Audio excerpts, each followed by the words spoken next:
Today, has the government broken its word over EU laws? Interest rates reach a 15-year high. And should people accused of rape be tried without a jury? This is Politics Live.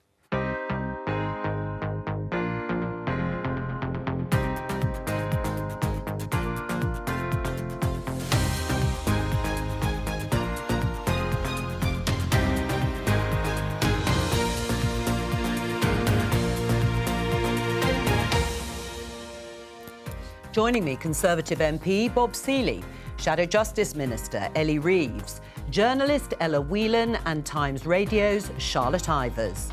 Today, this is what Rishi Sunak promised to do to thousands of EU laws. Now the government's changed tack and some Tory MPs aren't happy. Secretary of State, what on earth are you playing at?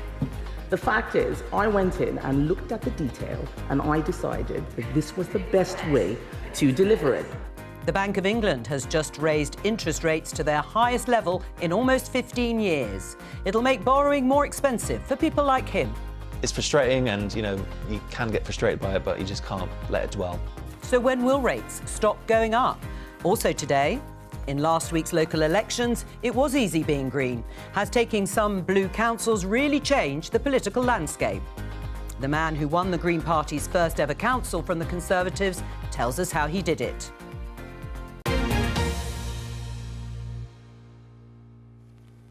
Welcome. Let's start with this headline in The Times. Flying the nest is for the birds. Half of under 25s live at home. Yes, this is due to recent census figures that have just been released, saying that more than half of those aged 24 or under in England and Wales still live at home. And many are too poor to strike out on their own. Does that mean, or should it mean, Bob, that 25-year-olds should be living elsewhere? Look, it'd be great for people who want to live at home to stay at home, and if you want to live outside home, that's your choice. I think it's important here to get some facts out. Last year, there were 400,000 first-time buyers, and that is the best figure that we've had for 20 years. We've built something like 2.2 million homes since 2010. We've helped over 800,000 with right-to-buy schemes, and we built over 626,000 affordable homes. But you did oppose, of course, mandatory housing targets for local authorities. Yes, to give greater leeway and greater local democracy. But it probably means fewer homes. I mean, the number of families... Well, we'll come on to it in a minute. Number of families with adult children at home rose by more than 13.5% over the decade to nearly 3.8 million. I mean, the figures are very stark. I mean, Ellie, should kids have left home by the time they're 25, if they want to? Well, look, I mean, my youngest is 3, so if these figures are correct, then I'll be close to drawing my pension by the time he moves out. But in all seriousness, we're in a housing crisis, and the response from the government is to scrap housing targets. Labour would give first dibs to first-time buyers who want to buy their own home, would introduce a permanent and comprehensive mortgage guarantee scheme, and also reform the private rented sector. We've been promised a renters reform bill time and time again. At the moment, people can be evicted with little notice through no fault of their own. All of these things need to reform, and that's what Labour would do if in government. Should kids, young people, have left home by the time they're 25? Yes, I don't know many 25-year-olds that want to be living at home. I mean, all the things that are part of adult life, inviting people back after you've been out, having relationships, managing your own finances, feeling like you've got a space to your own is incredibly important for adult development. But the answer to this is it's the simplest, easiest thing. It's just build houses. Build houses. There's been, you've already mentioned the scrapping of the targets, but we haven't been ambitious in terms of house building since directly after the Second World War. The numbers under New Labour were in the low hundreds of thousands. No, it's really not since Macmillan. Yeah, the Conservatives have a problem because they won't admit, which is that none of their voters want them. They're a party full of NIMBY voters and supporters, so they're not going to touch that with a barge pole. And OK, the Labour Party's committed to something around the 300,000 mark, but I would double, triple, quadruple that in terms of what we actually need. You do not need a kind of PhD in this to know that the problem is put more bricks in the ground. Why is it? I mean, you're young, both of you. Probably over 25, but not much more than 25. Do you think people should have left home by then? think if people want to, and most 25-year-olds I know absolutely would want to, then they should have been able to leave home. And I would just echo what Ella said, really. We haven't been building houses in this country for a long time. When you see policies coming from the government, purported policies, proposed policies, they tend to be on the demand side. You tend to have, I don't know, an extension of Help to Buy being touted. Well, OK, all very well and good, but if you don't have an increase in supply, that's just pushing house prices up again, and that doesn't get us very far. Right, very briefly, because we'll come back to this. Charlotte makes a really good point there. One of the big problems is not the fact that councils don't give permissions, it is that the top 10 developers who hold 70% of permissions don't build out. There are 900,000 outstanding planning permissions in the UK, and one of the things that the so-called NIMBYs want actually is to force the developers to build more of their permissions. I know, but it hasn't happened, has it? It No, hasn't happened we've up got to until now, make and it as I happen. say, we're That's going to the come point. back to it, because actually if things are difficult enough in terms of trying to get onto the housing ladder, then it's been quite challenging for people who have mortgages. We've just had the latest interest rate rise from the Bank of England. It's gone up, as expected, from 4.25% to 4.5%. Let's get the latest with our economics correspondent, Darshini. David, what does this mean for everyone, Darshini?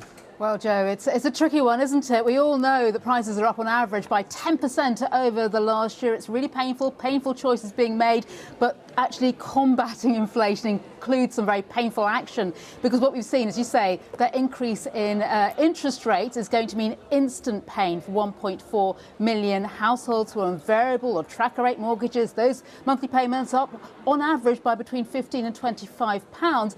There's a further 1.8 million households who are coming to the end of fixed-rate mortgage deals this year. They're having to remortgage, and that's where the real sticker shock comes in, because those interest repayments will have at least doubled compared to what they're used to. So there's more pain in store. Why are we doing all this? The Bank of England says inflation has stayed higher for longer than it had expected. So this is the highest, as you say, in 15 years. And by the signs we're getting from the Bank of England, this isn't going to be the last increase in interest rates either. Ah, right. So you think it will continue to go up. Now, Labour, as you know, Darshini, are blaming higher mortgage payments and then therefore increases in interest rates on the fallout still from the mini-budget during Liz Truss's brief administration. Is that true? Well, we all remember, don't we, Jo, those vertigo-inducing days of looking at how the rates on fixed-rate mortgages soared during the time of Liz Truss in number 10. But just to quote the Governor of the Bank of England himself, that sort of risk premium, if you like, that added bit that markets slapped on to the expected cost of borrowing and therefore got reflected in those mortgage rates has all but evaporated. What we're looking at now are still higher rates. You're taking out a fixed-term deal because of what's currently happening to interest rates, because of what's happened to inflation, and because of what's expected to happen to interest rates because of that domestic picture. But that sort of riskier outlook for growth, for inflation that we had in that era has gone away. So that little bit extra has gone, but yes, we're still looking at a pretty painful picture. Darshini, David, thank you very much. I mean, we've just talked about cost of living in the fallout from the local elections, which were very poor for the Conservatives. Listening to this again, how does an increase in interest rates help people with cost of living? Look, it's incredibly painful. Everyone's mortgage is going to go up, including mine. And you know, everyone watching this programme is probably going to be paying higher mortgages. The answer to that is we've got to get inflation down. And that's why I know that some people are striking because they want inflation-busting pay rises. We need to get inflation, the cost of living down for everybody, because every time everyone goes to the shops, they're paying more until we can get inflation down. Our aim is to halve it. Hopefully we're going to be doing that by early next year. I hope this is, if not the last, then the penultimate interest rate rise. But we need to get inflation. We need to get the cost of living down for folks, for everybody. But that's why we're spending £94 billion in a support package on energy, on cost of living. I'm going to come to you, Ellie, in just a moment. But listening to Bob, I mean, you could be potential Conservative voters or Labour voters, of course. Listening to what Bob has said, does it fill you with any reassurance? No, it's really irritating to hear you use words like we and everyone as if this is sort of like this current economic crisis we're in at the moment is just something that happened like the weather and that we all just have to kind of chip in to make it right. I mean, it's short-sighted by Labour to suggest that this was all just down to Liz Truss's mini-budget, as bad as that was, because this has been a problem that's been years, decades in the making. And, during the pandemic and the successive lockdowns, the government decides to, print loads of money to, tinker around with all the things that have caused inflation, and raising interest rates hasn't done anything to lower food prices. So basically, it's incredibly unfair that all the normal people at home are just being forced to pay for government inadequacies. So please stop using words like we and everyone and as if we're one big family doing this, because that's nonsense. What's your personal experience then, Charlotte? Well, I think it's essentially going to be no fun, and Bob has set out very clearly why that's going to be. And listening to you speaking there, it sort of reminded me of a very good article I read in The Economist a few weeks ago, which talked about the idea that people became Conservative voters not because they suddenly became very rich, but because living the lifestyle of a Conservative voter suddenly became very cheap. Money has essentially been free for the last 15 years or so. So you can get your house on a nice big mortgage. You can get your nice car on rental. You can go on your foreign holidays because you've got more disposable income. We've all been living these lovely lives, relatively speaking, because of the cheap availability of money. Now that is changing, and as Ella has said, there's a lot of debate about whether it should have changed a bit earlier. And if I was a Conservative MP, sorry Bob, I think I'd be pretty nervous about that. What would Labour do? I mean, if you listen to Andrew Bailey from the Bank of England, he's actually said he's pretty sure his judgment would be that the sort of Liz Truss premium on that mini budget has pretty much gone now. We're back to where we were before and would be in sort of international comparisons. But do you think of all those people that have come off fixed rate mortgages after that mini budget with those huge hikes in interest rate? I think sort of like the collective additional mortgage bill has been over £1 billion. So it has hit people. But the reality is this has been a low growth country for far too long under the Conservatives, and people feel as though they are worse off than they were 13 years ago. We haven't had the sort of growth that other comparable countries have seen. We haven't had that investment, and people do feel worse off. In the local elections, out campaigning up and down the country, people were saying they felt worse off. And where was the Conservative offer to them? We had a budget recently where the tax giveaway was for the richest 1% through their pension pots. What's your offer? How would it change the situation right now? Well, to start with, one of the things that we have said is that have a proper windfall tax on the energy companies, and that will pay for a freeze in people's council taxes, putting more money in people's pockets. All right, I mean, you've talked about these billions. Just a bunch of points, some party political, some quite serious. We have a 75% windfall tax already. Any more will shut down North Sea oil. We already half the £94 billion support package for every household, worth about £3,300 to every household. Is inflation so high? Is being paid. Why I'm going to come to that, Jo. At 10% higher than other comparable countries. Let me just come to that. That windfall tax is paying for half the support package for families for last year and this year. Which is peanuts. It has to be said, for individual families. It's peanuts. It's £3,300 per household. If you think that's peanuts, that's fair enough. It is. To answer your points about inflation, I think there are three reasons. Firstly, I don't think lockdowns were a success, and I think there were some big questions over it, but we spent £400 billion supporting families through those lockdowns, and we're paying for that now in tax and inflation. Secondly, I think look, there's an undoubted price hike which we're seeing globally caused by the Ukraine war and the sharp spike in energy prices, which is now coming down.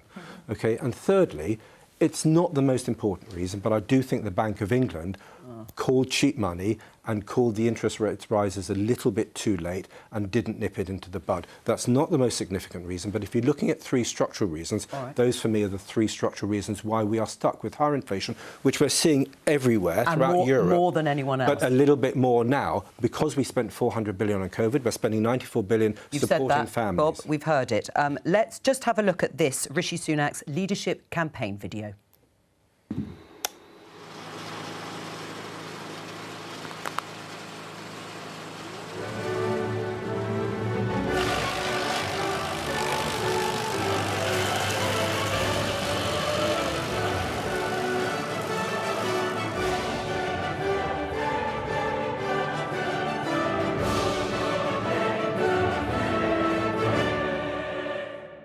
Yes, it was rather eye-catching. Boxes of EU regulations dumped into a shredder, as you saw there. Rishi Sunak pledged to repeal all of them in his first 100 days as leader, but the government, as you heard in the headlines, has now ditched that plan. And this was Jacob Rees-Mogg, Conservative MP and former Minister for Brexit responsibilities, on the Today programme. Politicians have not delivered, and this comes back to the Prime Minister's promise in his video during his leadership campaign when he said he would do this. Now, bear in mind, at that time, he had already given right round consent to the retained EU law bill. I had briefed him on it. He knew that it wasn't easy. He knew that it was going to be an effort to get it done by actually a slightly longer deadline at that point. He accepted the deadline of 2023, and then he has broken his word. And this is very serious in my view. What's happened, Bob? Well, clearly, it's a show. Look, I'm sorry we haven't delivered on our promises. I'm a big fan. In my military days before Parliament, I served in units, and our motto was basically you under-promise and you over-deliver. And I would love a government, any government, that actually under-promises and over-delivers or promises what it delivers. So I'm sorry that we haven't delivered on this. But my blunt answer is I trust Kemi that if she doesn't think we can deliver using the method she wanted, she is working to find another way of delivering on that promise. And I'm sure we will deliver on that promise. And I'm sorry it's taking a bit longer than I thought it was going to. Well, it's going to take a little bit longer, but otherwise, are you reassured? No, I don't think apologies, as nice as they are ever very reassuring in relation to this, because, you know, I think that video, re-watching that video from Sunak is like everything that this government is about at the moment, which is flashy kind of TikTok-y style videos and no substance. Awesome, practical, realism. Because, you know, and by the way, this makes me sick because I was a very dedicated Brexit voter who has for a very long time, along with all the other Brexit voters, tried to argue that the promises that the government made about taking laws on our own books, into our own hands, the serious business of not just kind of like shredding everything in this nonsense way. Ella, we're going to be doing it. No, but we're just taking longer than we thought. But the problem is we don't have time today, even if we were on air for 24 hours, to pick apart the mess that has happened in relation to the EU Retained Law Bill. What happens is you have, you know, promises from the government, and then the Lords come in and say, no, we're not going to allow you to do that, we're going to thwart it. And then, you know, there's questions about how much power the executive have coming from an unelected Lords. The whole thing is, I think, keeps proving how right Brexiteers were, which is that democracy in this country is fundamentally sick and failing. And the depressing thing is that leaving the European Union doesn't seem to have solved very much of our own government's dedication to democracy. But what you're seeing is a battle between two houses, one elected, one unelected. But actually, you can say that this is an example, whether we like it or not, of modern politics in action, that people argue over detail. It's taking longer. We will deliver. One excuse. Come on. Just get it done. If you have expertise in the military, why don't you whip your own party into getting it done in time? Nobody's given me a job. You heard it here first. I'm super happy just to be the MP for the Isle of Wight. It's the best place in the world. OK, but listen, I don't know what else I can do. I fessed up. I'm so sorry. What do you want me to do? Sit here squirming away like some Politico? What do you want me to do? Say, there, it's all right. Yes. What do you want us to do? Sat at home and be like, oh, all right. No, but I'm trying to provide a reason why we're doing it. It's taking longer than we thought. I'm sorry, but I think we're going to deliver. I hope that we're going to deliver. And Kemi is a fantastically competent minister, and she will find a way to deliver. How difficult is this for the government? I think it's tricky. I think we sort of all knew that we would end up here, to be honest. This has been something that the government has been warned about several times. It's going to cause some annoyance with their backbenchers. But fundamentally, the problem seems to have been that the civil service were spending all of their time trying to make this pledge, which is an important pledge. It's mainly a cosmetic pledge in many ways, in that it is proving a point that Brexit is done, when actually, as Kemi Badenoch was saying, what she should have been asking them to do is improving the regulatory environment for business, trying desperately to get some growth out of this country. I mean, is Labour, are you supportive of what Kemi Badenoch is doing? She's going to take her time. She's not going to be held, she says, to a deadline until they have gone through all of these laws thoroughly. Well, I'll say a couple of things. I mean, we welcome this, but we should never have got here in the first place. Months and months and months of parliamentary time has been taken up on this. Labour have said, you know, this isn't the right path to be going down. We have now had this U-turn. It yet again highlights the weakness of Rishi Sunak and his government. You know, looking at the statement today, all I saw was Conservative backbenchers having a pile on the minister. People are facing a cost of living crisis. People want to hear what the solutions to that are. Businesses want to know what the plan for growth is. And meanwhile, in Parliament, the Tory party are still fighting about Brexit. Bob? Well, what we're doing is trying to deliver on our promises, and we're going to be doing so. when it comes to the cost of living, we've got a 94 billion package. You said that. I want to talk families. specifically about this EU retained law. What I want to look at is some of the substance, Well, Ella, Jo, because you say, I will come back to you, because Yeah. Ella has said it's a betrayal, just get on and do it. But what is it precisely that you want done, Ella? Because it would have led, according to the Minister herself, consequences across swathes of businesses, the environment, workers' rights, consumer rights. I mean, environmental groups have been particularly concerned about a loss of rights and legal protection in areas including water quality, air pollution standards and protections for wildlife. Were you saying which laws did you want to keep, and were you saying, no, just get rid of them, whatever they were? No, I was. I mean, I don't think many people were a fan of the deadline was good in and of itself, that it sort of attempted to force government to get to it and get the work done. But there was the necessity to kind of rush this, and the imagery of shredding wasn't helpful, because there's some important stuff here, and making our own law is important. But what I reject is that the criticism from this comes that says that if we do this and if we did get rid of a load of EU law, what would happen is we'd be some kind of horrendously uncivilised country with no women's rights, no maternity rights, no workers' Isn't that a risk?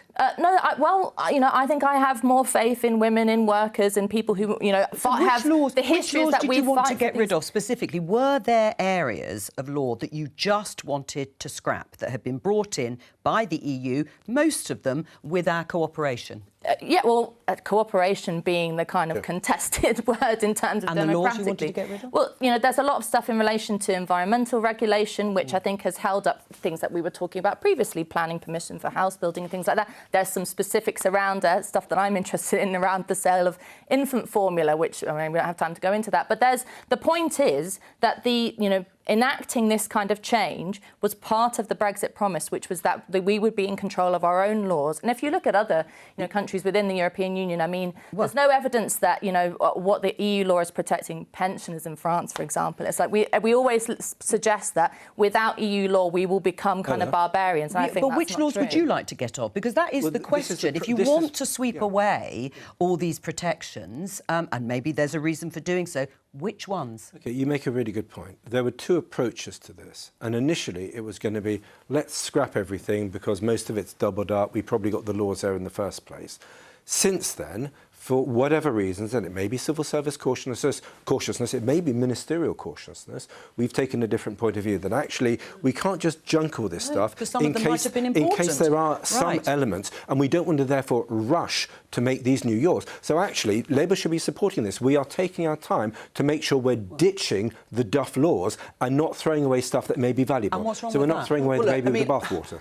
Look, I think that it's really important that we get this right. I was an employment rights lawyer for years before coming into Parliament, and a lot of our employment law derives from the European Union. So a massive concern is this all just gets chucked out under a sunset clause without much thought given to then, what happens next. So you're welcoming this? So the point is that we've spent months and months and months of parliamentary time, as I said, discussing this, when we should be getting on with dealing with the cost of living. And now we've got But you have said you do back this in principle, and that there would be some laws perhaps that could be dumped. Well, I mean, we need to look at the detail of that, but we've gone from 4,000 laws going to be disappearing to now civil servants being told to come up with 600, and all the while the Conservative Party are fighting amongst themselves. It's not good governance, and it's not good for our countries. Businesses have no certainty around what's going to be in and what's going to be out.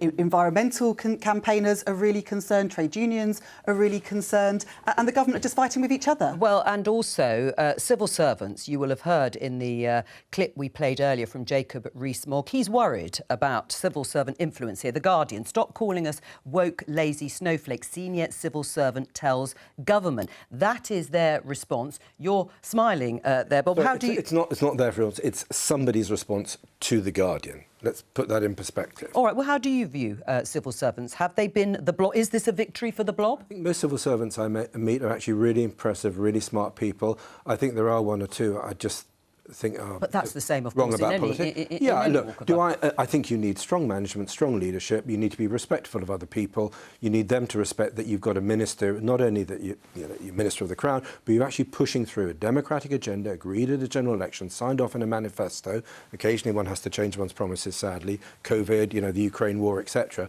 But there has to be an understanding. My worry is that if there's a them and us attitude between ministers and civil servants, it damages the civil service. So I hope the civil service, everybody in it, can cooperate with the government, because we are delivering on an agenda, and it's an important one for our country. I mean, do you agree it doesn't help if you have ministers calling civil servants snowflakes or Machiavellian geniuses? No, it's not helpful. And at the end of the day, the buck lands with and stays with the government. But I think sympathy among those of us who are watching programmes like today for the civil service is waning, because you can see, I don't know about snowflakes and woke and all the rest of it, although there is questions as to what kind of discussions are being had within the civil service around gender ideology and, questions around diversity training. But, we know that failures in relation to how, Windrush scandal was handled, how the departure from Afghanistan was handled, was at least in part down to things like civil servants working from home, there not being a kind of a coherent, proper working environment there, which maybe it's the fault of the ministers that they were working under it, maybe it's the fault of the atmosphere there, but, something's going on. There's something to discuss, at least. How would you see the relationship at the moment between ministers, government and the civil service? It's not great, and part of the reason why you can see in that headline. But I think so often in Westminster we get very fixated on personalities and who's up, who's down. And actually I think that often means we don't look at structures, and it's the structures that matter. And I think a lot about the structure of the civil service and the way that it lets the country down, really, because we like generalists, we like to move people around a lot. It's sort of almost seen as a failure if you stay in the same policy area for several years in the civil service. Then we have these big structures. You don't get the subject matter expert often briefing the minister. You get their boss's boss's boss. There's so much that could be done, but instead we're just calling them woke snowflakes and not actually focusing on that. A good point to move on and talk about the Green Party and their success, relatively speaking, at the local elections on Thursday. We can show you a graph showing their support, but they were certainly celebrating after this set of results because it was their best ever. You can see certainly in the last few years support for them, and the percentage of seats won in election results in England, local elections that is, has steadily gone up since 2015 and has reached its height in 2023. They're not, and they didn't in this particular set of elections, just take seats from Labour in urban areas. They actually won quite a lot of support in rural Conservative areas, traditional Conservative areas. Let's talk to the Green Party leader designate of Mid-Suffolk District Council. It's the first time the Greens have held a majority on a council. Andy Mellon, congratulations to you. You have sole control of an English council for the first time. Were you surprised that you won? Oh, we've seen this coming quite a long way out. We had our first councillor elected here in 2003, and we've constantly increased that number. So, we expected this. We didn't quite expect the size of the majority that we ended up getting, but very pleased with it anyway. Yeah. What were you hearing on the doorstep? Well, all sorts of different things. But, I mean, people seem to, have an appetite for the kind of sensible, practical policies that our candidates were talking about. And, there was a lot of warmth and enthusiasm about the sort of things they want us to do. Right. So you're saying it was a positive vote for the Greens, not just a protest vote against the Conservatives in your area? Certainly not just a protest vote. I mean, we took 57% of the vote here in Mid-Suffolk, and we've got 24 out of the 34 councillors. I mean, of course, the national, sort of picture sort of feeds into the local as well. But, where people have voted for a Green and got a Green in the past, they've liked it and they've wanted more. People have already got a taste for their Greens here. Right. And is that because you've become a sort of middle-class party, certainly in your area? Say we're middle class particularly, but we people in Mid Suffolk are pretty sensible, and they like the sort of the policies we've been putting forward. Those have gone down well. Right, we'll talk about some of the individual policies in just a moment. Well, listening there to Andy, they like their Greens, to coin a phrase, in Mid-Suffolk. Are you worried? I like my Greens, but not politically. I would just say, Andy, well done. I mean, I don't know if you are a protest vote or not, because I haven't seen your local agenda. Tell me, are you going to be as bad at recycling as the Greens were in Brighton? Because the Greens seem to be too busy saving the globe to actually do any recycling. Brighton had one of the worst recycling rates in Europe, bizarrely. So are you going to do recycling better because you've inherited it, a really strong performance from the Conservatives, or are you actually going to do it competently? Andy? Well, I mean, our recycling rates here in Suffolk are pretty high already. Okay, we think we can do better. We're actually waiting for the government to come out with their latest set of, suggestions in terms of how we can increase recycling and have the same sort of system right across the country. That was delayed, I think, before the local elections, and that needs to come out, and we need to see what they're planning. We'll come down to the Isle of Wight, because our domestic recycling, under a Tory leadership 12 years ago, we put it in place, has got 98% recycling, and we safely incinerate the 2% and use it for electricity, and we're about to use it for steam for our hospitals. If you come down and want to see best practice, come to the island. Right, well, there's an invitation. Yeah, but why do you think people turned away from the Conservatives in protest? Look, I mean, you think it's a protest vote? Yeah, look, I mean, you've heard Andy saying it's a positive. Again, I will, be absolutely honest about this. We governed badly. We didn't govern as well as we should have last year. We got punished. And actually, we're doing a much better job now under Rishi's leadership. And hopefully, we're going to deliver on our 5 promises by early next year. We'll set out an agenda for the long term. And people can choose between a government that's actually getting on and delivering, or Keir Starmer, who changes his mind on pretty much everything every week. Right. Well, what about Labour? Why didn't you actually capitalise on... It might have been a protest vote. It might have been a positive vote for the Greens. Labour didn't maximise out there, did it? Well, if you look what happened in Brighton and Hove, for example... Different area. This is a more urban area. It is a more urban area, but if you look what happened there, the Greens had a minority administration, 20 councillors. I think they've gone down to 7 or 8. Labour is now in control of Brighton and Hove Council. And I think, on the doorstep, people are listening to Labour's green agenda, the Green Prosperity Plan, the plan to insulate 19 million homes, tripling solar energy, moving to renewable energy by 2030, the Great All right. We've heard the manifesto at the time of the local elections, but yes, I hear you. Charlotte, is this a big challenge, do you think, this set of results for the Greens, that people have got more of an appetite for the Green Party, certainly locally? Certainly locally, they do seem to, particularly in the southeast of England. And it's fascinating watching it, actually, because you've got all these Conservative MPs who were sitting, some still are sitting on these massive majorities, these really safe seats. And they're all panicking now about the Greens and the Lib Dems. And to be honest, it makes me a bit nervous, because what a lot of these MPs are seeing and saying is that this is because they are building too many houses, and people are voting Green because they are unhappy that somehow the Conservatives are building too many houses. So I'm worried we're just going to get even fewer houses built now. I'll come to you. Well, Andy, do you want to respond to that? Because that is the accusation. Anti-growth party, Green Party opposing plans for housing developments in your area. Well, we certainly didn't stand on a kind of NIMBY agenda, but there's certainly a feeling in communities here that, planning is something that's has been done to them rather than with them.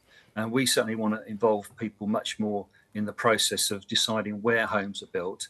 And people are much more positive about them. We do have a housing crisis now. It almost feels like it is time for some sort of special measures. It almost feels like we do just have to push things through. I know people don't want lots of houses built in their local area, but people have to live somewhere. And I almost think we have to just say, OK, let's rip it all up. Let's have some targets. OK. Andy, well, now I'm going to get Andy to respond, and then I'll come to Ella. Andy? Is it a housing crisis or more an affordability crisis? That's my question. Yeah, and both would be improved by building more houses. And certainly building more social homes. And that's something we're going to be doing here in Mid-Suffolk within the constraints that the government allows us to do, which we would certainly lobby to change. Ella, are you a fan? No, I'm not a fan. I mean, the fact that we started off by a kind of row about recycling, I think, tells you everything you need to know about the Green Party, which is, you characterised it, Jo, as a middle-class party, the anti-growth party. I think that's generally what most people see, which is at a time when you have an energy crisis, a time you have a cost of living crisis, the Green Party's main narrative, if I can sort of, paraphrase it, is we need to do less to save the planet. We need to consume less. We need, it's anything in relation to making people's quality of life. Conservatives liked it, and I didn't quite characterise it, but I said that's what people are saying. saying about the Greens' success in terms of being a middle-class party or an anti-growth party, but Tories liked it there. Yeah, in that particular area, I think this is where the story in Brighton tells quite an important story, which is that in Brighton and Hove, you have much more working class voters who, are not going to be particularly happy with a party that comes along and says, have you washed out your tin of beans and put them in the right box, rather than talking about building houses or getting more, all the rest of it that is meant to be about growth and making people's quality of life better. You're shaking your head, Andy. Well, the situation in Brighton is complex. Greens stepped in there where the Labour administration fell apart. And they stepped up and they made some very difficult decisions. And of course, people have punished them maybe for that, but they certainly weren't frightened of doing the right thing there. And what do you mean the right thing?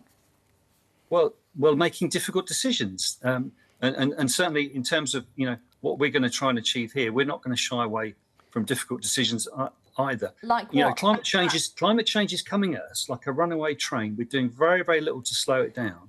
And not all growth is good. We talk about growth as though... You tried telling that, using the kind of climate change stick to beat, a family who's living in a family of 7 people who are living in some kind of, particularly in Brighton Hove, falling down accommodation because you say, we're not allowed to do anything, and certainly we're not allowed to build homes, and certainly we're not allowed to get cheaper energy. Well, let Andy respond. There's a reason why that's unpopular, Andy.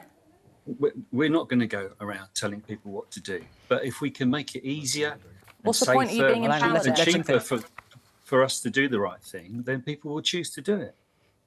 Andy, Mellon, thank you very much for joining us to talk about the Green Party's success at the local elections. We're going to talk about something completely different. This headline in the Daily Telegraph: jury-less rape trials will go ahead despite legal boycott, says Scottish Justice Secretary. So it is going to go ahead with the pilot despite the fact that there has been a unanimous boycott by Scottish lawyers highlighting opposition to the plans, which some say impacts the right to a fair trial. Campaigners backing the idea point to the fact that conviction rate for all crimes in Scotland is 91%, whereas for rape it's just 51%. And they're saying that this is partly because juries are badly affected by rape myths and misconceptions. Let's talk to Rape Crisis Scotland's Sandy Brindley. She joins us now. Sandy, unanimous boycott of this by Scottish lawyers. Doesn't that make you pause? Yeah, so this was a recommendation by Lady Doreen, the second most senior judge in Scotland, that we pilot a judge-led approach to rape trials off the back, as you've referenced, very low conviction rates for rape, but also overwhelming international evidence about the impact of false assumptions that jury members might bring to bear in terms of how they interrogate the evidence in rape trials. I think it maybe has been a little disappointing. The response was seen, I don't know if it's unanimous from the legal profession, but there have been many voices really using quite inflammatory rhetoric in relation to this proposal, whereas what I think we need is a reasoned debate in Scotland about why our justice system fails so many women reporting rape. Right, I mean, there would be agreement with that point, but do you agree that it is a very drastic step to take? Because having juries is the bedrock of our system here. I think nobody would dispute it. It's absolutely paramount. The accused in Scotland has a right to a fair trial, but a fair trial does not necessarily mean a jury trial. That I think what we all want is a fair and objective assessment of the evidence being laid in these trials, and I think there's sufficient evidence that that is not happening with juries that really led to Lady Doreen recommending this pilot, and I think it's something we should try and see if it does make a difference. It does not in any way change the presumption of innocence or affect the burden of proof in these cases. Sandy, stay with us. Ellie, what do you think? Because Labour is saying, you have been saying on the record, rape has effectively been decriminalised in England and Wales. Do you have sympathy with what Sandy is saying and proposing? I have sympathy, but I don't think we should move to juryless rape trials. I don't, Jo, and let me just explain a little bit why. I think the system is broken, but the problem often relates to what happens much further down the line. So only in England, Wales, only 1.6% of reported rapes result in a charge or summons. So the vast majority of reported rapes result with no action being taken whatsoever. That's a huge problem. There's been a big study by an academic called Professor Cheryl Thomas of all of the cases, rape cases in England of Wales, which actually shows that conviction rates have gone up when the cases actually get before the jury. So it's gone up from 55% in 2007 up to 75% in 2021. So actually, if the cases get before a jury, they are more likely to convict. But the problem is these cases aren't getting to juries. And when they are, victims are waiting 3 to 4 years for their cases to get to court. And that often results in victims pulling out of their cases, an attrition rate of about 41% in rape and serious sexual violence. So there's a huge number of problems that need to be solved. And the government's inaction on this has frankly been shameful. But I don't think that jury list trials is the right solution to the problem. Bob, do you think it's worth giving a go, trying it, as Sandy says? Well, they're welcome to try it, but I'm very wary about losing the jury system because it's been with us for centuries. Actually, the government, as you know, has had conducted a rape review, and the government has taken specific measures. So to say that the government is inactive is simply not true. Well, it's improved very slightly just recently. No, I mean, look, there are some complex issues here. One is, in part because of COVID, but in part because of the time it takes to bring people to justice, the critical thing is to get rape victims to stay within the criminal justice system. So that has been one of the focuses of government. It's to get video evidence, to use video evidence, which is now happening. As a result of these and other measures, there's a doubling of rape referrals by the CPS, and from a low base, there is a tripling of convictions. So we are heading in the right way. But the way to deal with this, if there are rape myths that people on juries believe, it is to challenge those myths, either using the judge at the beginning of a case or society. You look at a police force like the Isle of Wight. We just to say very briefly, because we haven't got long. Domestic violence was something that was underdealt with 20 years ago. It is now the #1 police task on the island and in many other parts of Britain as well. Right. I mean, are you persuaded in any way by the idea, Charlotte? I'm not. I agree with Ellie. I think that, to be honest, rape in this country has become all but legal. That rate of charge and summons, it's just ridiculous. It's less than 2 in 100 cases just don't even get to a court. And that is the thing that needs fixing, really. And you don't want to change in any radical way to look at a pilot like this, would you? No, it's an incredible slandering of the Scottish public to suggest that they are incapable of coming to a trial like this and being on a jury and giving someone a fair trial. I'd completely reject that. I imagine most people in Scotland would let me as just get Sandy to answer that. What do you say to Ella on that point? Yes, I think we're not necessarily talking about prejudice. I think there is no doubt there is some prejudice. There's prejudice in the Scottish population, which the jury pool is drawn from. So it would be naive to think that there aren't sexist attitudes, for example. But I do think in the main the issue is false assumptions about rape that jury members are bringing to bear on the decision making. So, for example, assumptions about fighting back or physical injury, and that is the issue that's been played out. And that there is particular issues with conviction rates in single complainer rape cases. So that the figures quoted from Cheryl Thomas's research, I do think need further interrogation because they include the rape of children and where there's multiple complainers. What we're looking at in Scotland is a pilot for single complainer rape cases where we know the conviction rate is much lower. Right. Are you surprised by the fact, I mean, no one on this panel agrees or supports the idea. You've said, and we've talked about a sort of unanimous boycott, or certainly a lot of people in the legal profession in Scotland. Are you surprised by the wealth of opposition to what you're suggesting? Yeah, I mean, I think in terms of the legal profession, it's very much the defence bar is opposed to this, and the defence bar's job is, of course, to get their client acquitted.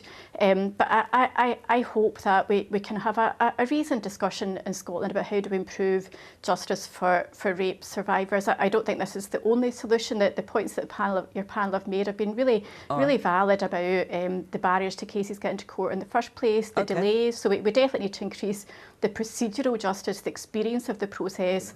But unless we look at the issue of jury attitudes, we are not going to improve substantive justice, which is an actual outcome to the court case. Sandy, Lady Brindley, thank you very much. We've only got 20 seconds left. You're not persuaded at all. I want to see specialist rape courts. I think that will solve more of the issues. And you aren't either. So we're going to leave it there. That's all we have time for today. Thank you to all of my guests for joining me and keeping me company. I'll be back tomorrow with Politics UK at 12:15 here on BBC Two and on the BBC iPlayer. Bye-bye.